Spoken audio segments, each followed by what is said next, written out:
मुआ के खोदे रे गाल पयाइल पदे रे कब जाई सजनवा के खोदे रे गाल पयाइल पदे रे डायमंड रिकॉर्डिंग स्टूडियो छौड़ा लाना कब जाई सजनवा के खोदे रे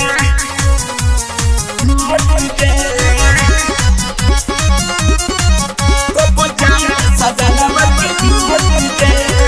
हमरो मनवा कोदिला लेके सुती खेलवा ना दे सारा सखी के लइका भइल हमर हुत नइ के गवना दे हमर हुत नइ के गवना हां हमरो मनवा कोदिला लेके सुती खेलवा ना दे सारा सखी के लइका भइल हमर हुत नइ के गवना दे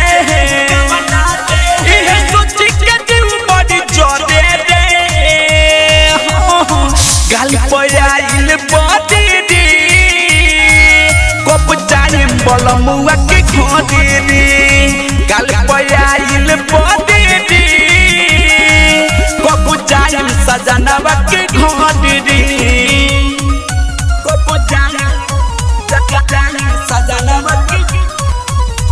खोदे गाल पयाइल पदे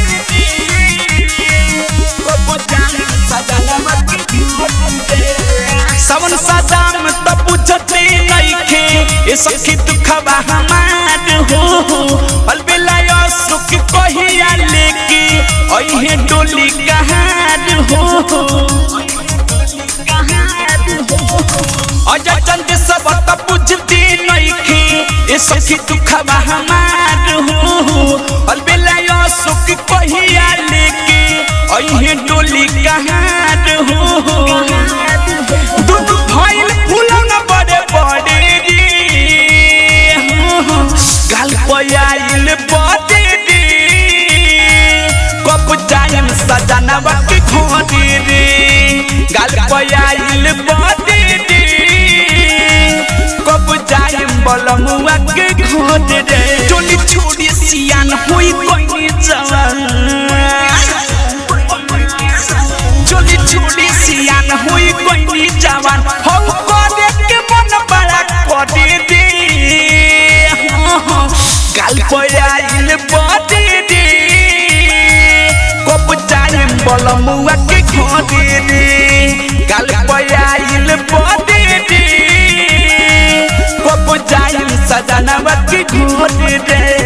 डायमंड रिकॉर्डिंग स्टूडियो छौड़ा लाना बरखा भइल खेत में भरल बा पानी घरे ना बड़वे हमर राजा जहानी बियाबा खाड़े आरे ओइ हो रोपनी करा के चली जई हो